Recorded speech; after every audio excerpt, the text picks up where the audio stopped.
Esto es A Medias, con un invitado especial, Rafa que queremos Uzcategui. mucho. Rafa Uzcategui, Gracias sociólogo. muchachos. Gracias por estar con nosotros. Tenemos un episodio preparado para ustedes sobre, dos temas que están relacionados uno con el otro.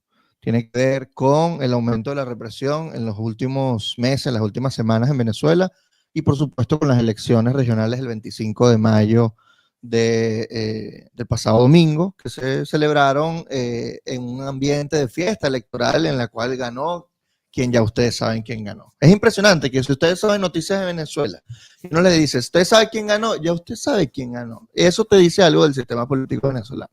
Bueno, aquí una sorpresa. Uno pensó que iba a ganar Manuel Rosales y no le dieron el puestico. ¿Qué habrá hecho? Qué bueno que un Nuevo Tiempo ya no tiene gestión pública. Como Zuliana. Vamos a ir, estoy feliz. Vamos a ir conversando sobre las elecciones. Lo primero es cómo te toma a ti el resultado electoral del pasado domingo, Rafa. ¿Es algo que te esperabas? No presentamos a Rafa. Para las personas que no conocen a Rafa Uzcategui, él es sociólogo, analista, creo que uno de los que tiene más como perspectiva de lo que está pasando ahora en Venezuela, y es director del Laboratorio de Paz, así que lo invitamos a todos a seguir al Laboratorio de Paz porque el contenido creo que es muy importante para todo lo que está pasando acá en Venezuela.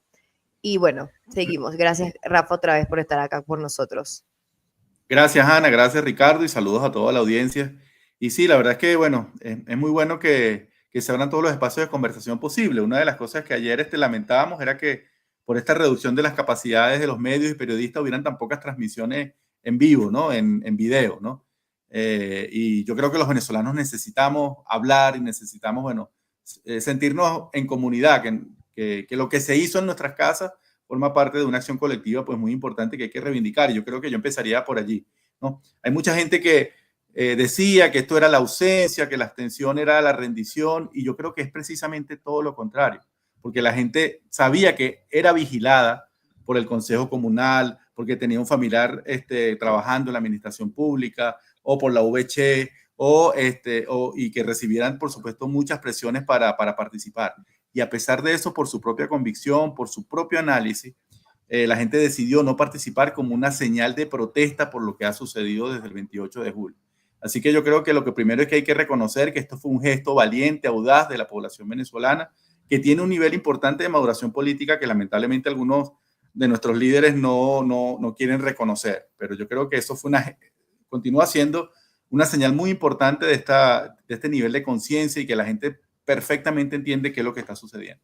Yo quiero hacer un inciso en eso porque muchos de los voceros que decidieron participar dijeron, bueno, es que la gente le hizo caso a María Corina y esto es algo que me pareció tan grave, que es que el venezolano no le dio importancia o no reconoció la importancia del voto. O sea, le estás echando la culpa a la víctima de todo y creo que están pensando que la población es estúpida, ¿sabes? Como que son brutos y ellos no nos escucharon. Y que, pero el 28 de julio, ¿tú te parece que no le dieron importancia al voto? O sea, la gente la llevaron al centro de tortura. La gente defendió el voto hasta el final. Entonces, ¿sabes? Como porque le echas la culpa a la población cuando tú fuiste un político que no logró convencer a las personas. Entonces, sí, creo que es eso mismo. Las personas saben lo que quieren. Eso lo comentó una asesora de ese grupo en Twitter, pero también Capriles es consono con el discurso de echarle la culpa a la abstención. De hecho, la primera frase dijo de lo de ayer, el resultado de ayer era previsible, ganó la abstención, y omite, por supuesto, las condiciones electorales, ¿no? ¿Crees tú que fue un problema de abstención o tiene que ver más allá? ¿Tiene que ver con otra cosa? Mira, lamentablemente seguimos en una situación que fue calificada por la Comisión Interamericana de Derechos Humanos, que es el máximo organismo regional en la materia y que utiliza las calificaciones de manera muy responsable como terrorismo de Estado en el tema venezolano. Hay que recordar de que la población salió a protestar, a defender el voto, a defender su voto el 29 y 30 de julio, y fue durísimamente reprimida.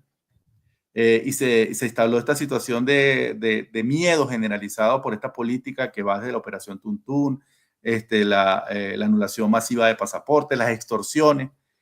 porque los funcionarios han tenido tolerancia para, por supuesto, extorsionar a la población como un mecanismo de control.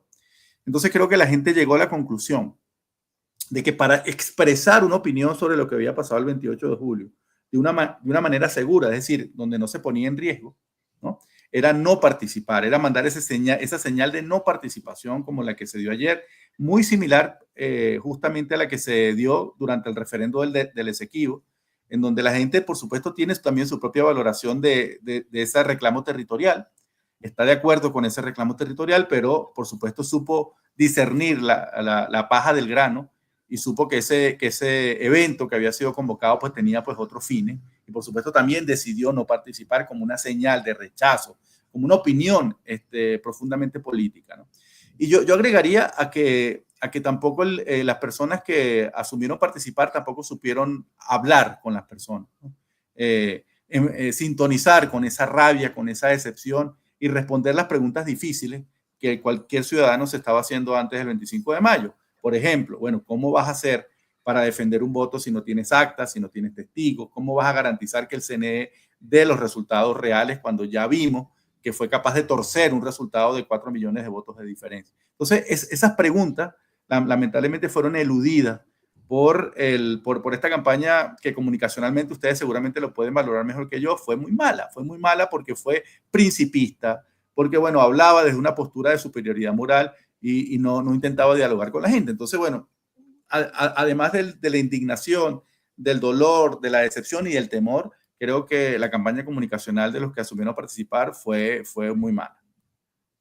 No, y también hay algo importante, es que a ellos lo dejaron hacer campaña. O sea, hay muchas interrogantes de por qué fuiste un actor en estas elecciones y por qué no tuviste el mismo tratamiento que tuvo María Corina, ¿no? Y creo que eso da mucho que ver. Y creo que, Avivanla, mi pregunta es, ¿cómo crees que quedó ese sector de la oposición? Ya yo no les quiero decir oposición, creo que cambió totalmente el término con que yo me referiría a ellos. ¿Y cómo crees que quedó María Corina? Para mí quedó un poco más legitimada porque no es que ella mandó a abstenerse, es que la línea que ella defiende es la que siente las personas que lo representan.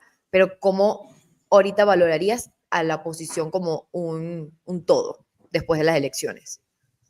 Mira, yo creo que efectivamente, creo que María Corina Machado y Edmundo González están interpretando el sentimiento de la población, lo están acompañando, forma parte de esa línea.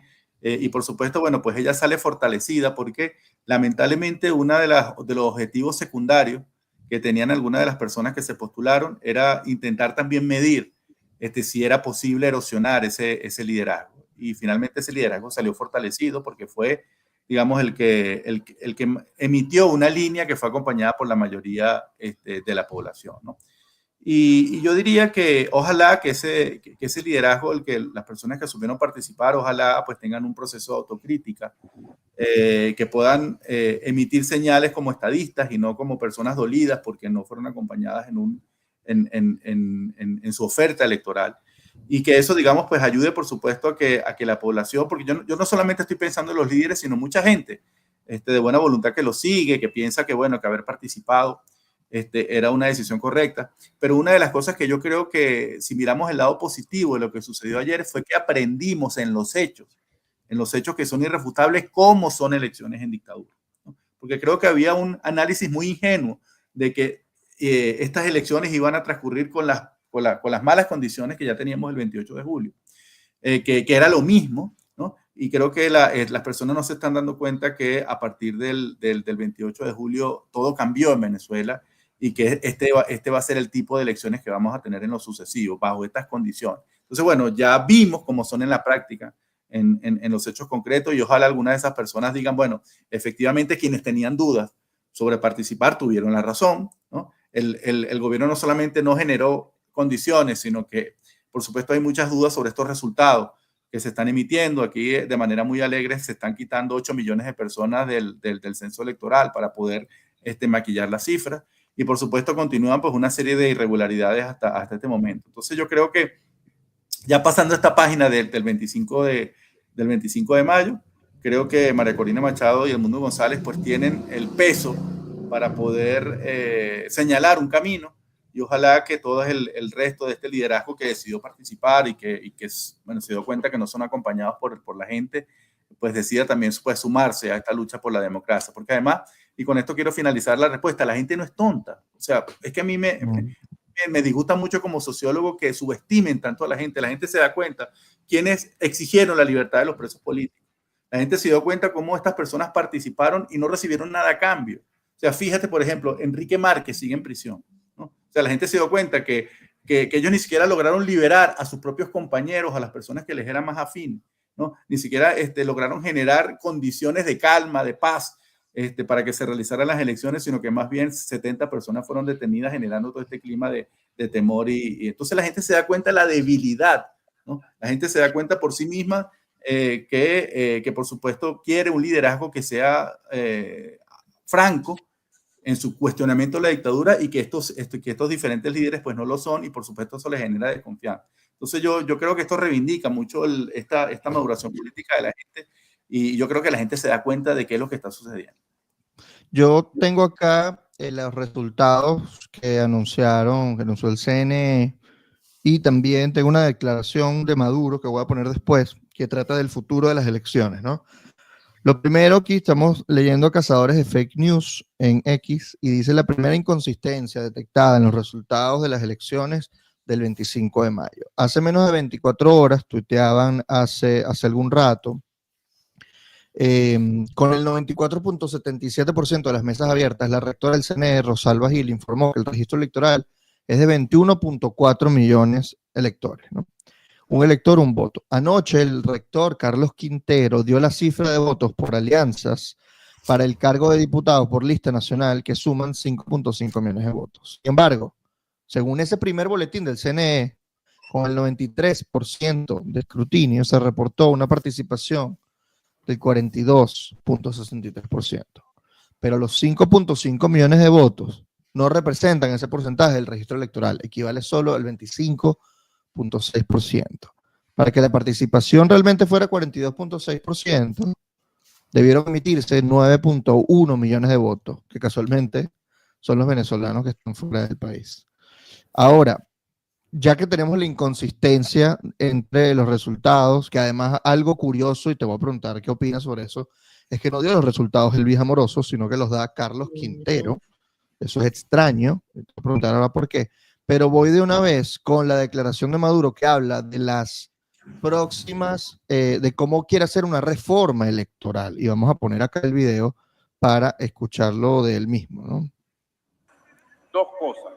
En primer lugar, he hablado con la Comisión de Reforma de la Constitución, la reforma constitucional, y hemos acordado preparar un proceso de consulta y debate más incluyente, más abierto, más dialogante, de mayor tiempo, para entregarle en enero a la nueva Asamblea Nacional el proyecto de reforma constitucional. No se la vamos a dar a esta, se la vamos a dar a la otra Asamblea Nacional.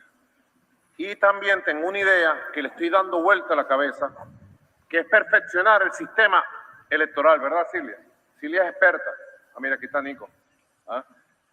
Y Jorge también es experto, está la almirante en jefe por acá. Iba a decir gobernadora de Caracas, no, alcaldesa de Caracas, el jefe de gobierno. Es una idea que lanzo al debate público. Venezuela necesita modernizar, ampliar y traer a la realidad del nuevo sistema político a construir su sistema electoral. Por eso yo creo, y así voy a trabajarlo, para presentar ante la Asamblea Nacional nueva la constitución de un nuevo sistema electoral, la reforma de todas las leyes electorales y que se cree el sistema electoral de los circuitos comunales como nuevo sistema de consulta y elección de Venezuela, el sistema electoral de los circuitos comunales. ¿Qué opinas al respecto? ¿Cuál es tu primera impresión? Primero, la reforma constitucional para el 2026, no para el 2025, es decir, para que Capriles vote y le dé algo de legitimidad. Segundo, cambiar el sistema electoral por uno de circuitos comunales. Mira, lo primero que hay que decir es que a comienzos de año se formó esta comisión encargada de este proceso de reforma constitucional y esa comisión supuestamente se comprometió que en 90 días, que finalizaron a comienzos de mayo, que en 90 días iban a presentar la propuesta de la reforma constitucional y eso no se cumplió. Y era evidente que no se cumplió porque ellos iban a esperar los resultados de las elecciones regionales para ver cómo se iba a comportar su maquinaria, ¿no? Qué capacidad de convocatoria tenían, porque ellos sí han estudiado muy bien lo que sucedió el pasado 28 de julio y vieron que ellos fueron muy afectados por la propia abstención de los sectores oficialistas, por el voto castigo, por el voto oculto, ¿no? Gente que decía que iba a votar de una manera y finalmente terminó votando de otra. Y por supuesto, ellos están intentando controlar todo el proceso para que ninguna de estas situaciones vuelva a repetirse. Entonces, mi primera reacción es que la maquinaria del chavismo no funcionó como ellos esperaban, entonces necesitan ganar más tiempo para ver si pueden recomponer esa situación.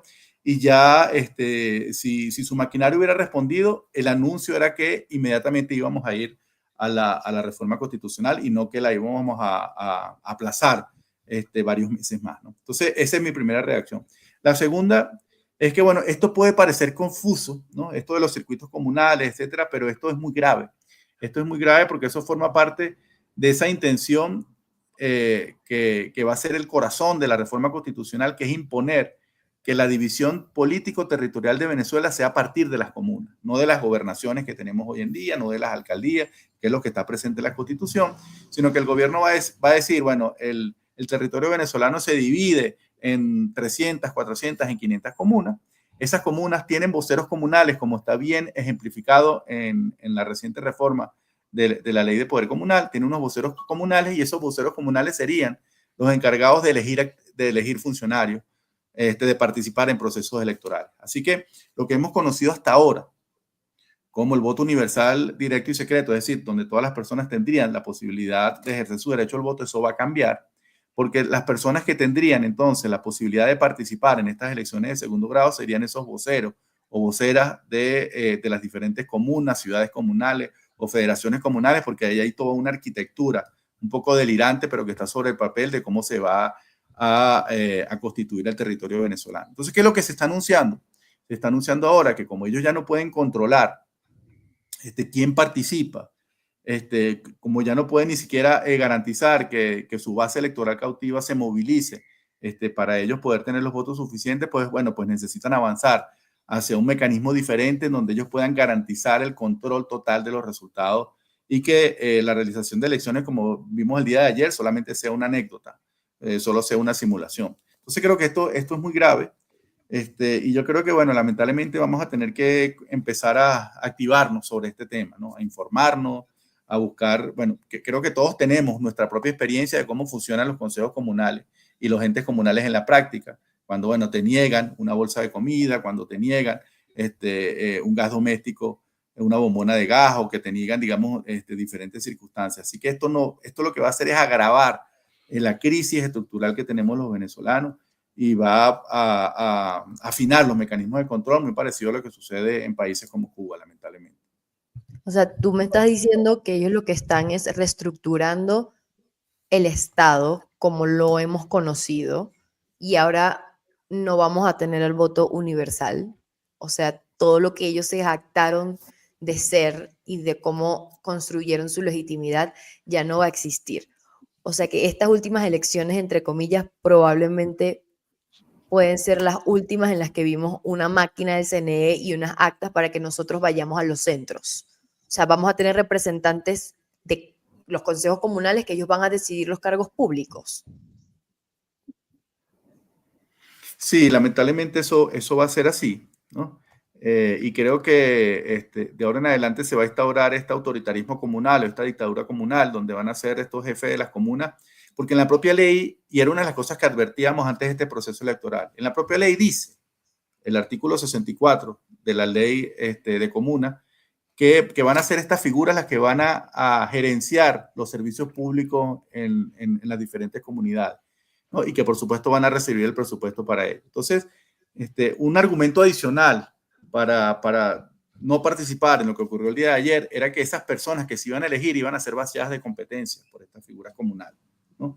Que son los que van a recibir el dinero, los que van a gestionar los servicios básicos, lo que antes le correspondía a las alcaldías y a las gobernaciones. Así que lamentablemente el gobierno está construyendo en este momento una arquitectura una manera de gobernar que le garantice, siendo minoría, teniendo el rechazo de la mayoría de la población, ser sustentable a mediano y largo plazo. Porque ellos están pensando, por supuesto, en cómo mantenerse a pesar del amplio rechazo popular, ¿no? En cómo simular procesos de supuesta participación ante la comunidad internacional, porque lamentablemente hay que decir, la comunidad internacional tiene muy poca información sobre Venezuela. A veces uno piensa que todo el mundo sabe lo mismo que uno, y la gente lo que se queda son con los titulares.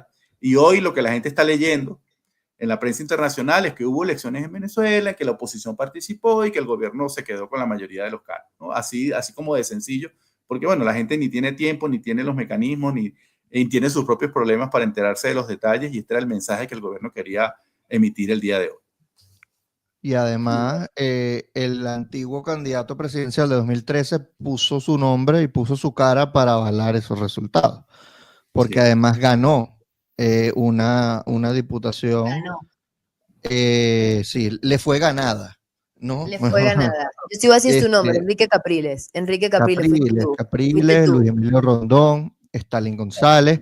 No obtuvieron ni 300.000 votos de ese supuesto 5.5 millones de votos. De hecho, obtuvieron un tercer lugar en cuanto a alianzas de partidos. El segundo lugar lo tuvo los llamados alacranes originarios, que sí, los primeros que dividieron los partidos de oposición, que se prestaron para la judicialización de esos partidos, como Acción Democrática, Primero Justicia, entre otros, y que les dieron la tarjeta de esos partidos de forma completamente ilegal. Esas personas obtuvieron, según el CNE, más votos que Capriles, Rosales, Un Nuevo Tiempo y Única, que era como la tarjeta habilitada que les dio el gobierno para participar. Hay que decir que antes de esta elección, Capriles estaba inhabilitado, Tomás Guanipa estaba inhabilitado, Juan Requesén estaba inhabilitado, por ejemplo, entre muchos otros. Los habilitaron, les dieron una tarjeta para participar y quedaron detrás de la ambulancia.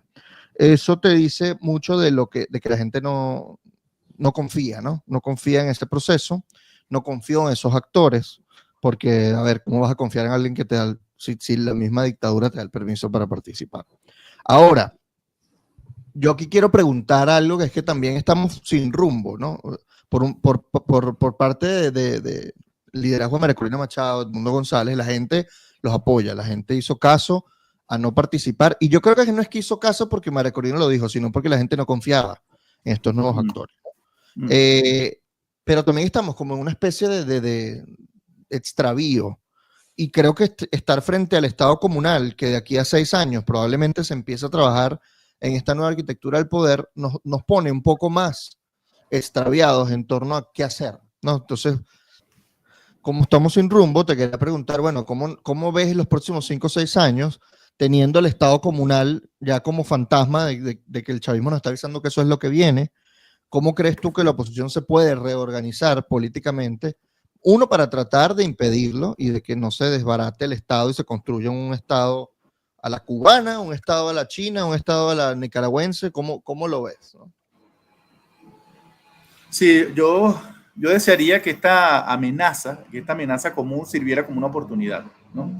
Una oportunidad para rearticular ese movimiento democrático que pueda convertirse en una amenaza de nuevo para el poder. Y que María Corina y que Edmundo pues liderizaran este movimiento de enfrentar esta amenaza, y que por supuesto muchos sectores políticos que han sido, bueno, que han tenido distancias con María Corina Machado y con Edmundo, bueno, se incorporaran por el bien del país, ¿no? Y que de nuevo pues pudiéramos retomar esa unidad táctica que vimos que fue posible el 28 de julio y que arrojó pues, que fue parte de las causas que arrojaron ese resultado. Entonces, yo me gustaría ver esta amenaza existencial, que es grave, ya quitando el hecho de que vamos a elegir cargos por voto popular, y que eso, bueno, siempre genera ruidos y tensiones. Bueno, ya no es conseguir un cargo, ya es rechazar una propuesta absolutamente regresiva. Y yo creo que el chavismo tiene que actuar con mucha cautela, porque no es lo mismo hacerle, fíjense lo siguiente, no es lo mismo hacerle fraude a la oposición que hacerle fraude a la propia Constitución que aprobó Hugo Chávez. Y eso, digamos, pudiera,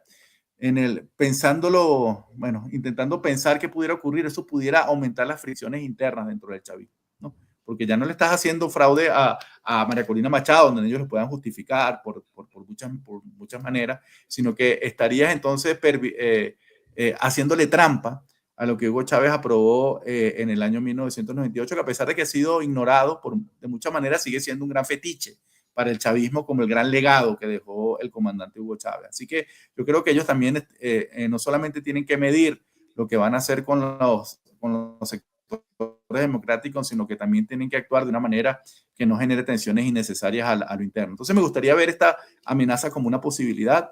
Yo creo que hay que comenzar a educarnos, a sensibilizarnos sobre esta situación. No sabemos cuándo, pero sí sabemos cuáles son las intenciones, porque ya las han dicho.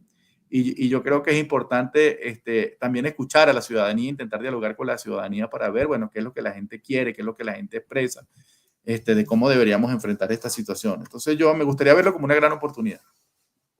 Ok. Ahora vamos a entrar a la segunda parte del episodio, que creo que es muy importante. Ya dimos el contexto de las elecciones, entre comillas.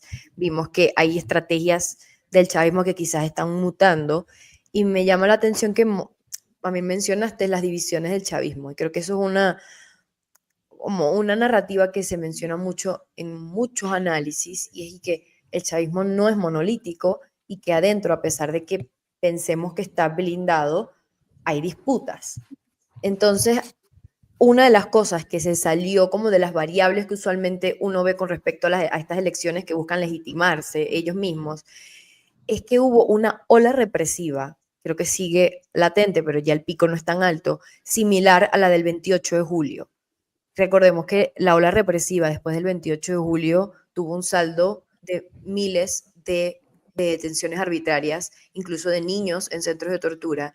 Y nadie se esperó que antes de este evento electoral, donde entre comillas se necesitaba participación, empezara esta ola represiva liderada por el ministro de Interior y Justicia, Diosdado Cabello, ¿no? Y no sabemos si tenemos un patrón represivo, ¿no?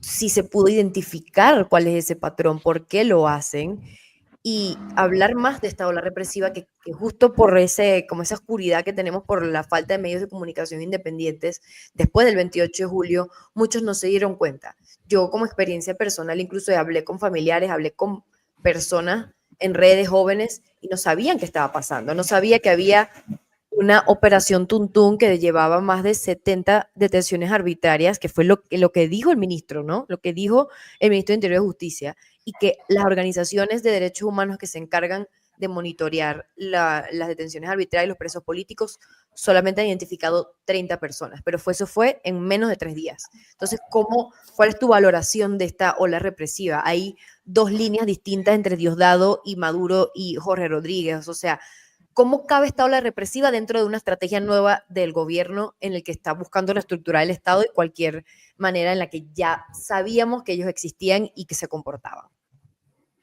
Sí, yo creo que esto forma parte de los cambios, que son muchos, del escenario o de la realidad venezolana después del fraude del 28 de julio. Porque hasta ese momento uno pensaría que si al gobierno le interesaba que hubiera gente en la calle, por supuesto iba a generar condiciones para que la gente saliera de su casa, y precisamente esta ola de detenciones rápidamente uno podía ver que iba a generar el efecto contrario, ¿no? Que la gente, digamos, se resguardara, se quedara en su casa como un mecanismo de protección.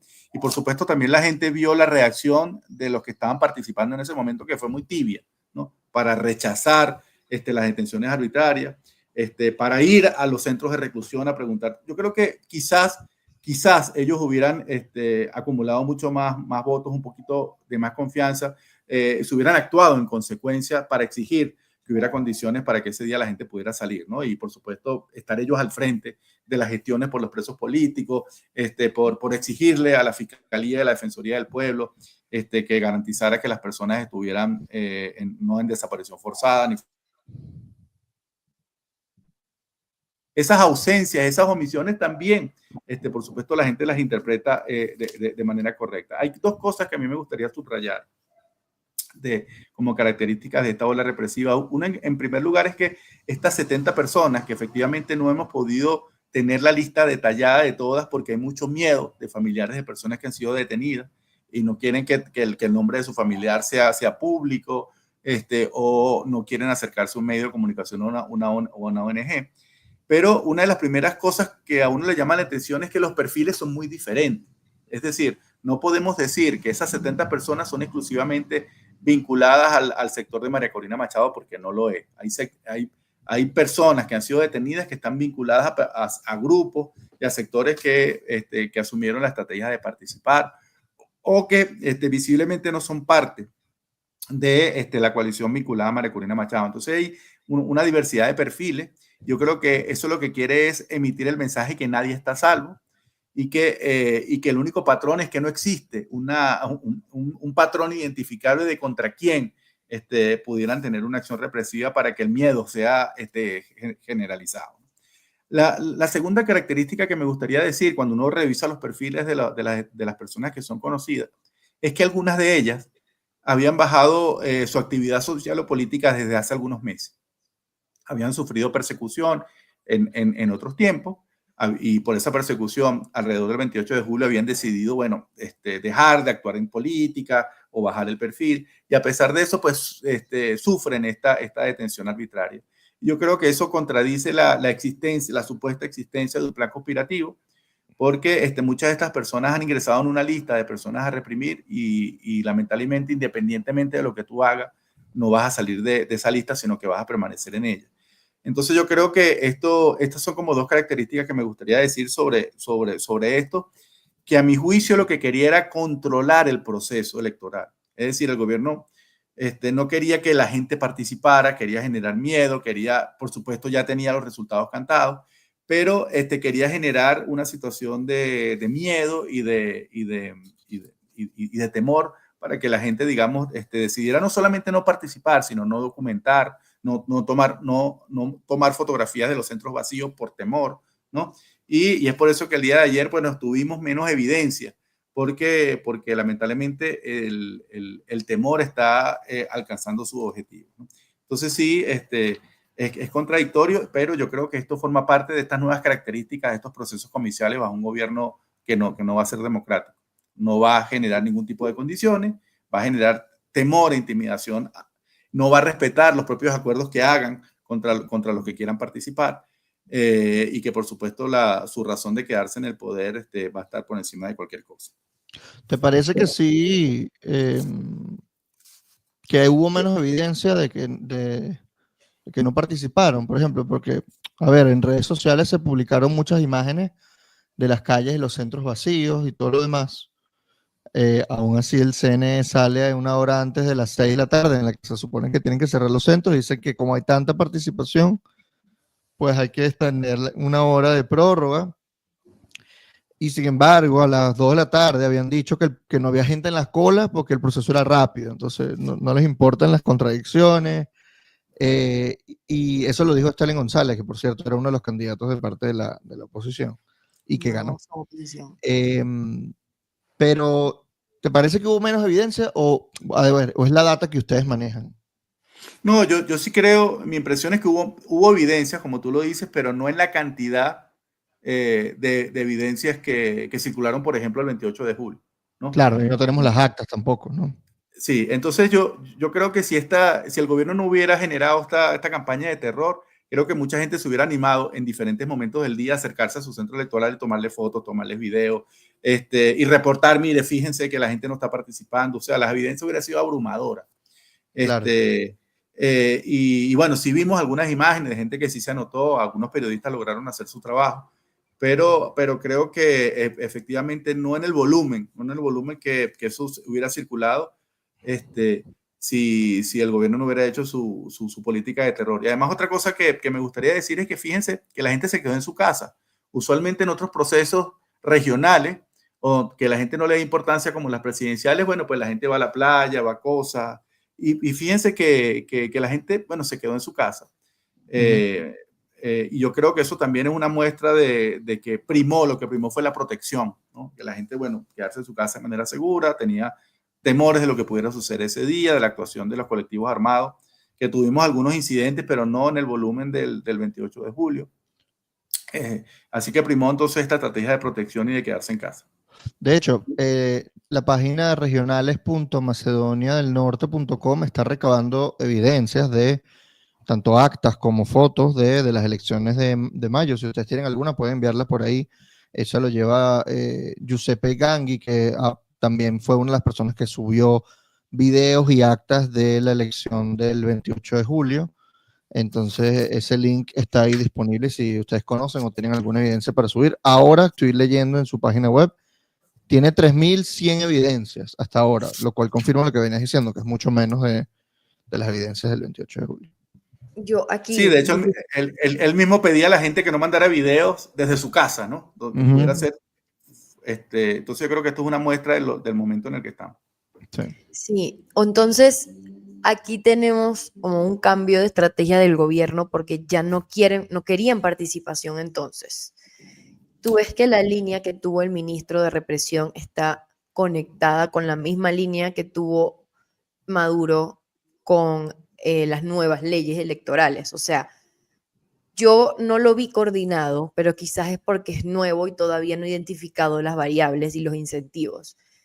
Pero con lo que estás diciendo es mejor que la gente no salga porque así no van a documentar y no vamos a tener como información y la gente no se va a comunicar entre ellos. Y así no pueden tener más evidencia de que no hubo participación y nos inventamos los números. O sea, fue una estrategia completa de no participación a pesar de que impulsaron las elecciones. O sea, lo veo contradictorio, pero al mismo tiempo quizás sí tenga sentido ahorita en esta nueva etapa que siento que es una etapa nueva en el conflicto político de Venezuela. Sí, ellos lo que necesitan es garantizar que los extremadamente leales sean los que finalmente vayan y emitan un voto. Porque por supuesto tienen muchas dudas sobre incluso la lealtad de muchos de sus propios sectores afines por todo lo que sucedió el 28 de julio con el voto oculto, con la propia abstención de ellos mismos, de gente que no participó. Entonces yo creo que a partir del 28 se ha impuesto la línea dura. Creo que el sector de Diosdado Cabello tiene mucha más influencia que el que suponíamos que era el sector más político y estratégico, que era el de los hermanos Rodríguez. Pero se ve que Diosdado Cabello necesitó también reafirmar su autoridad también luego del revés que sufrió con la extracción de las 5 personas de la embajada argentina, ¿no? Creo que él también necesitaba reafirmar su autoridad y creo que eso también responde, digamos, esta salida represiva para poder él decir, bueno, seguimos siendo eficaces, seguimos teniendo el control y seguimos teniendo pues influencia dentro del universo del equipo de gobierno. Creo que aquí, digamos, sigue teniendo más autoridad en este momento y más protagonismo que el que tenían antiguamente los hermanos Rodríguez. Y yo creo que allí, bueno, va a tener que haber un entendimiento o una coordinación en lo sucesivo entre el grupo de Diosdado y el grupo estricto de Maduro para imponer esta figura de las comunas, que además que en teoría es una figura civil, que es un área en la que uno pudiera pensar donde tiene menos ascendencia el propio Diosdado Cabello. Entonces, bueno, yo creo que allí ellos van a comenzar su propio proceso de conversación, de diálogo y de negociación. Así que bueno, ahí el foro cívico puede tener una participación importante en mediar entre Diosdado Cabello y Nicolás Maduro. Entre Diosdado y los Rodríguez. Por supuesto, para tratar de ser menos de que cese la lucha existencial entre los venezolanos, como le llaman ellos, ¿no? Como si esa lucha existiera. Ahora, sobre el tema hay dos cosas que ayer me parecieron extrañas. Primero, el que da los resultados es Carlos Quintero y no Alvis Amoroso, que te lo había mencionado hace rato. ¿Qué opinas sobre eso? Y segundo, el primero que habla en la tarima del PSUV, en el discurso de celebración, es Nicolás Maduro Guerra, el hijo de Nicolás Maduro, que fue electo diputado por Caracas, cuando hasta hace nada era diputado por el Estado Vargas, que ellos llamaron ahora Estado La Guaira. Que son señales diferentes, cosas que no habían pasado antes. ¿Cómo lo ves? ¿Cómo lo interpretas? Sí, yo creo que para muchas personas esto pudiera ser casual o sin importancia, pero yo creo que lo que estás haciendo es importante porque son efectivamente señales. ¿Quién ejerce la vocería? ¿En qué momento? Eso es una decisión que se toma el interno. Y yo creo que a mí me parece que Nicolás Maduro está intentando visibilizar quiénes van a ser su propia generación de relevo, ¿no? Yo creo que la figura de Nicolás Maduro no resiste como autoridad interna dentro del chavismo muchos años más, porque aunque ellos digan lo contrario, ellos saben a lo interno qué es lo que ha sucedido, ¿no? Cuál es el nivel de rechazo.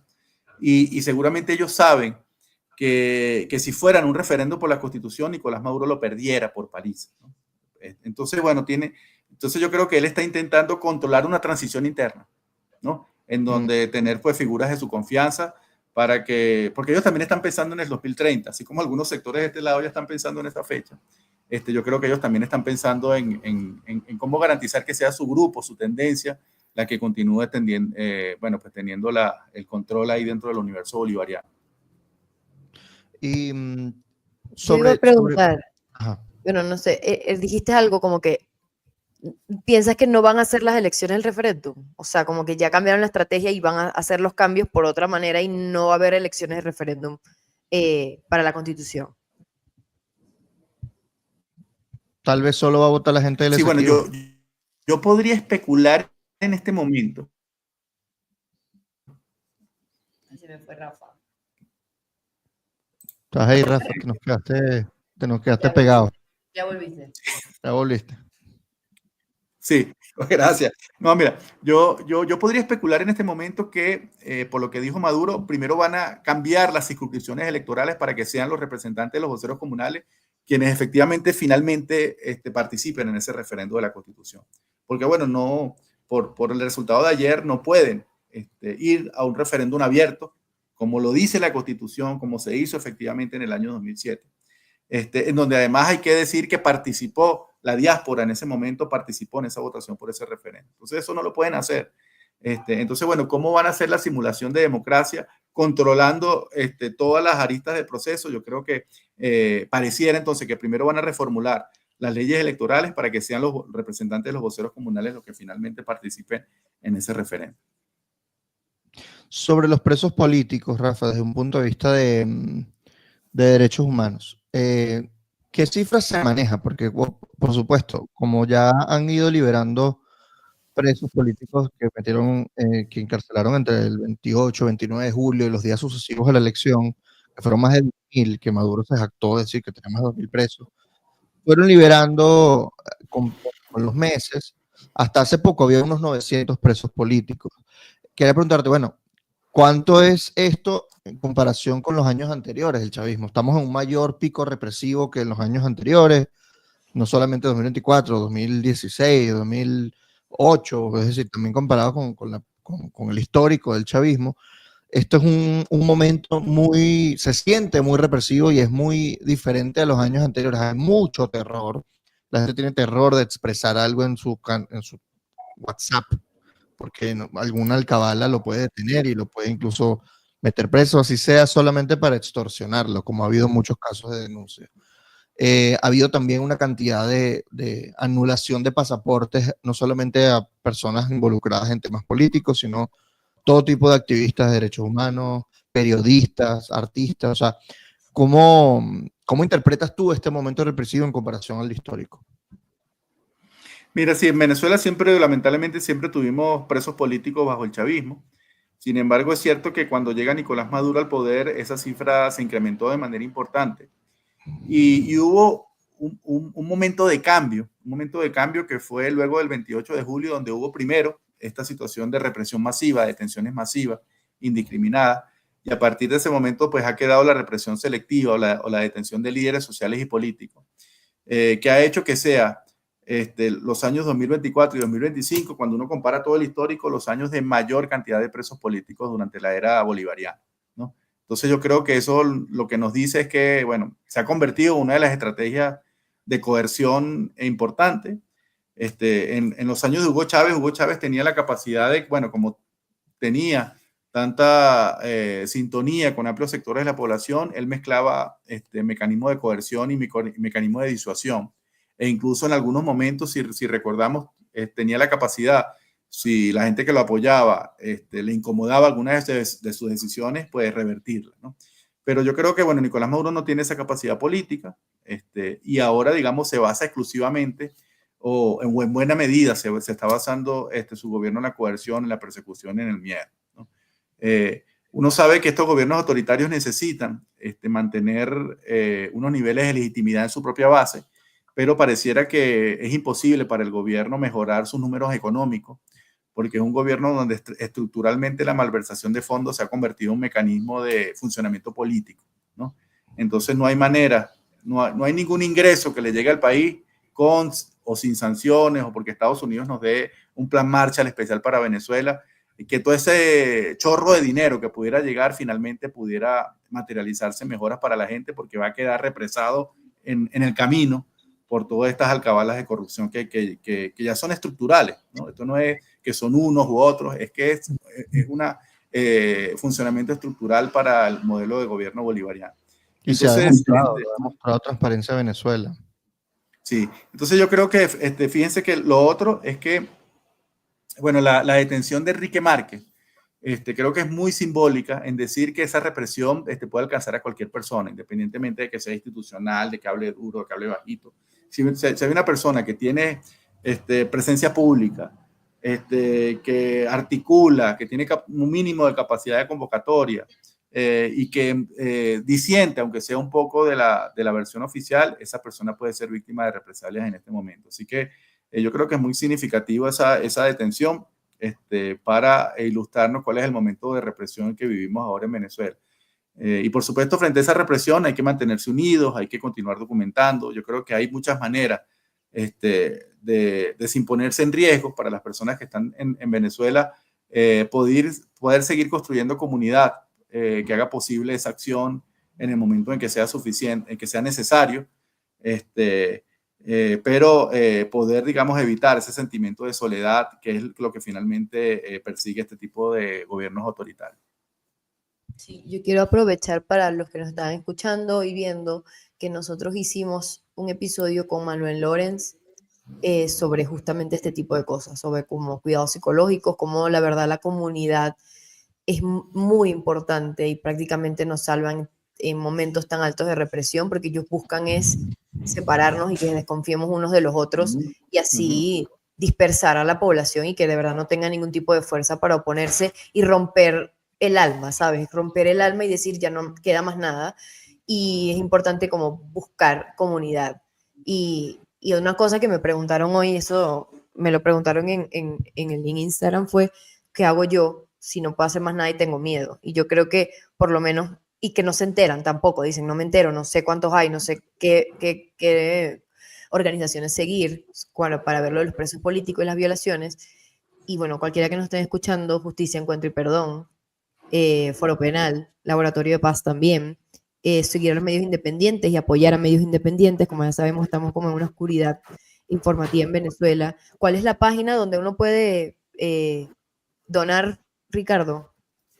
Ya no se puede, pero Ya no vacamediática.com, El Pitazo, Efecto Cocuyo, tal cual, Runrunes, Cazadores de Fake News. Sí, hay un montón de medios que pueden seguir y con los cuales se pueden informar. Y yo creo que es importante decir en este episodio, que es postelectoral, que esta elección no fue constitucional por ningún lado. Es decir, fue una elección donde se inventaron doble postulaciones, es decir, había gente postulada para diputado y para gobernador al mismo tiempo. Es una locura, eso es inconstitucional. Había una elección para elegir un estado del cual no forma parte del territorio en la Constitución, que es la Guayana Esequiba. Que si bien los venezolanos tenemos derecho histórico sobre el Esequibo, todavía está en una disputa en la Corte Internacional de Justicia. Eso no se ha solucionado, por lo tanto no puede elegir un gobernador que además no va a gobernar en ese territorio y lo elige desde afuera del territorio. Es como que yo elija sobre el presidente de Guyana, es exactamente lo mismo. Es una locura. Además, hubo una lista nacional, porque la nueva circunscripción que ya se hizo desde el 2020 de la Asamblea Nacional habla de una especie de lista nacional que según la cantidad de votos van a tener proporcionalmente unos diputados. Por eso Capriles entra en esa lista junto a Stalin González y Luis Emilio Rondón. Eso tampoco es constitucional. Entonces es curioso que Capriles, siendo abogado, siendo el presidente del Senado en el 2000, cuando Chávez se prestó para una inconstitucionalidad. Capriles, siendo además un líder importante en los años 2012, 2013, siendo candidato presidencial, terminas avalando básicamente un fraude constitucional.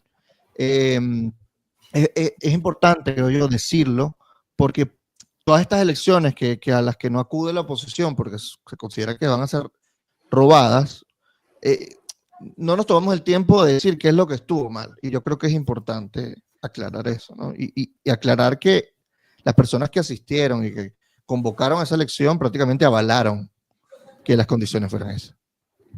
Y no las denunciaron, que eso es otra cosa. Está bien que tú No, digas... sí las denunciaban. Capriles denunciaba, mira, Ah, la gente no sabe qué elecciones, la gente no sabe cuáles son los candidatos. ay, pero bueno, o sea, él importante. se estaba quejando, era de la campaña, de que hay que bolas que no se están enterando. Pero pudiste dar giras y la gente ni siquiera lo quería escuchar, o sea, Y pero salir en no medio. fuiste contundente, tú no denunciaste, bueno, las violaciones de derechos humanos, tú no denunciaste que quitaron el QR en el simulacro, tú no denunciaste todas las irregularidades, tú no ni siquiera explicaste cómo tú ibas a ejercer tu cargo público, o sea, fueron tantos vacíos, entonces el hecho de que él fue una figura, porque voy a decir fue, ya no creo que sea un líder de nada, que respetaba el Estado y las leyes, ahora siento que fue totalmente instrumental y creo que hay que decirlo, porque ahora lo decidiste ignorar cuando lo único que ganaste fue un curul en una asamblea donde no puedes hacer contrapesos de nada, está sobre representada por el PSUV, ¿no? Y creo que hay que señalar eso porque me parece cínico y me parece muy en contra de cualquier camino hacia una transición democrática. Si tú no resaltas lo mal que se está manejando, las irregularidades, las ilegalidades, no, la verdad no estás del lado de la población, porque son los primeros, y los ciudadanos son los primeros afectados. Pero bueno, eso, o sea, como que de verdad es como ver de verdad lo que pasó en esta elección, que no fue un instrumento para alcanzar una transición, que hubo muchas irregularidades y que estamos entrando en una etapa totalmente distinta donde el gobierno se está haciendo, cada día que pasa es más autoritario, cada día que pasa es más represivo, cada día que pasa es más violento, cada día que pasa vemos diferentes como caminos que quieren abrirse dentro del Estado para modificarlo a su favor y no al favor de las personas. Y hay que ser muy verbal al respecto porque hasta este momento no creo que haya espacio para ambigüedades. Y si eres ambiguo, creo que estás dejando al lado el sufrimiento de las personas y de cómo están violentando la ciudadanía venezolana.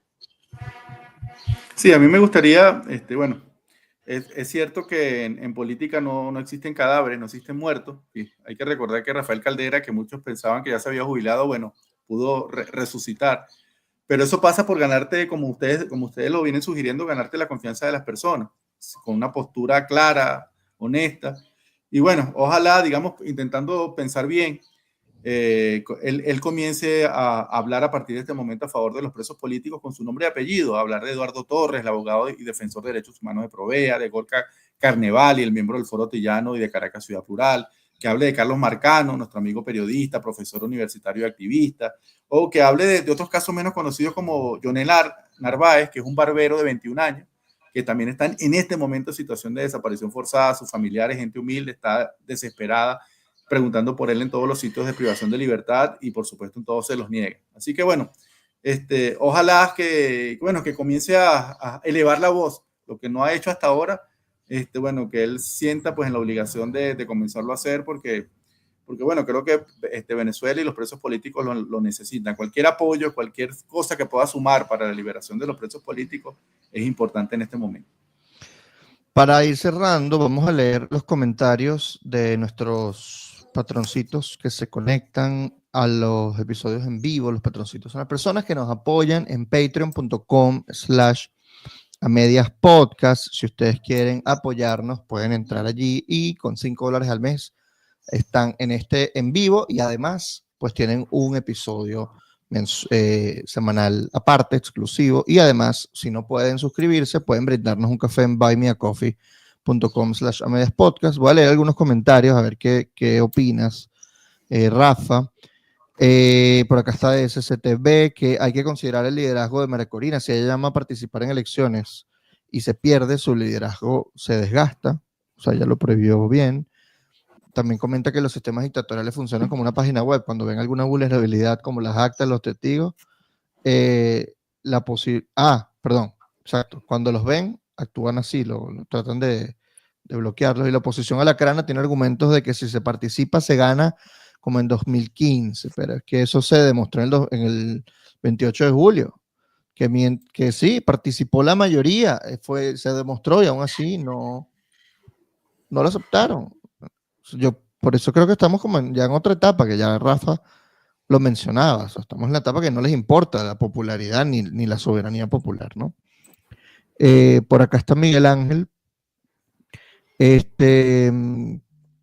Dice, mis papás votaron por miedo a represalias y tengo una amiga que participó con la esperanza de que eso le iba a ayudar a la democracia. Yo no supe explicarle cómo esto no ayuda. Es decir, para lo que sirvió estas elecciones es para mejorar el camino a llevar del gobierno, o sea, para el camino que el gobierno quiere llevar. ¿Qué opinas tú, Rafa? Mira, yo creo que estas elecciones nos sirvieron como un gran aprendizaje, ¿no? Para todos, para todos es inédito vivir en dictadura, ¿no?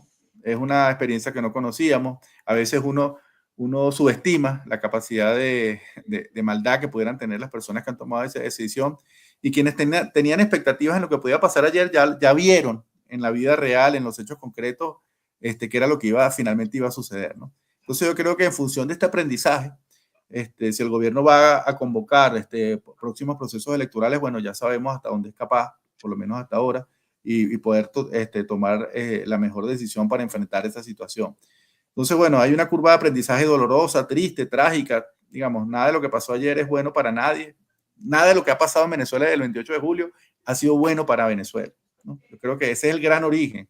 A mí me sorprende un poco la gente que dice que ayer se perdió la República. No, la República se perdió el 28 de julio. Personas que decidieron ignorar ese margen de diferencia de 4 millones de votos a favor de otra opción y mantenerse de manera irrestricta en el poder. Entonces esto necesita sabiduría, necesita templanza, pero también, bueno, necesita mecanismos de poder seguir caminando juntos y juntas a pesar de las diferencias de opinión. Y bueno, y aquí hay que reconocer que María Corina Machado y Edmundo González tienen un liderazgo que hay que respetar, que hay que reconocer, porque fue el liderazgo que le dio la gente. Y que yo creo que una de lo que sucedió ayer fue que ese liderazgo fue ratificado, ¿no? El camino que ellos lograron sintonizar o la mirada que ellos lograron interpretar de la gente fue lo que finalmente se impuso. Entonces, bueno, allí, digamos, ya no una cuestión de gustos personales, una cuestión de que hay un liderazgo reconocido de manera democrática por la gente y que hay que seguir apuntalando, protegiendo, resguardando como una herramienta para el cambio en nuestro país. Te hago una última pregunta acá de Miguel Ángel, que en los últimos meses no se ha sentido que las posibles rupturas internas se vean menos o capaz no existan tantas como se pensaba. Hablaste en algún momento de esas rupturas internas y que capaz este tiempo les va a servir para tratar de disminuir esas fricciones, ¿no? Entre la ala de Diosdado Cabello, los hermanos Rodríguez, Maduro y Flores, etcétera, ¿no? ¿Tú cómo lo ves? Sí, yo creo que ellos han sido siempre muy, muy buenos, muy eficaces en lavar entre ellos sus trapitos sucios, ¿no? No evidenciar esas disputas internas. Se han cohesionado siempre con espíritu de cuerpo porque sienten, bueno, el gran riesgo de perder el poder y todo eso es lo que le pudiera representar, ¿no? Entonces sí, por supuesto uno siempre ha querido que hubiera mayores evidencias, ¿no?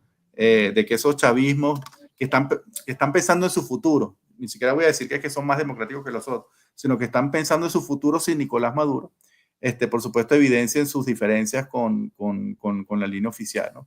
Pero, bueno, yo creo que eso se puede evidenciar y yo creo que quizás la reforma constitucional allí se pueden ver algunas de estas tendencias y divisiones, bueno, que como se sugirió, no han tenido la presión que uno quisiera y uno siempre está intentando interpretar los pocos signos que se reciben desde este lado. Bueno, gracias Rafa por conectarte con nosotros, por ayudarnos a entender este momento y pueden seguirlo en sus redes sociales, @fancinero con Z en X. Seguir el Laboratorio de Paz, sigan al Laboratorio de Paz, sigan a Rafa. Recordamos sociólogo, director del Laboratorio de Paz, y no lo voy a dejar de decir, pero gracias por conectarte otra vez con nosotros y explicarle a nuestra audiencia algo tan complicado que es Venezuela, la verdad. Pero No, gracias, Ana.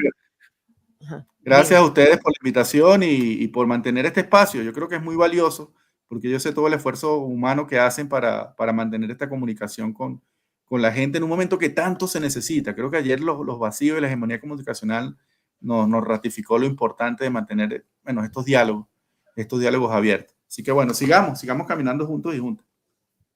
Por aquí Bueno, y nos en da conclusión, Ricardo, En conclusión, quedamos a medias, ya saben, suscríbanse a Patreon, suscríbanse al canal, denle like y pues sigan a Rafa Uzcategui en X, les dejo acá en la descripción en YouTube el link directo para seguirlo y leerlo constantemente, que es una fuente de análisis de información muy importante. Gracias de nuevo, Rafa, por conectarte y gracias a todos por ver el episodio. Nos vemos en la próxima. Bye.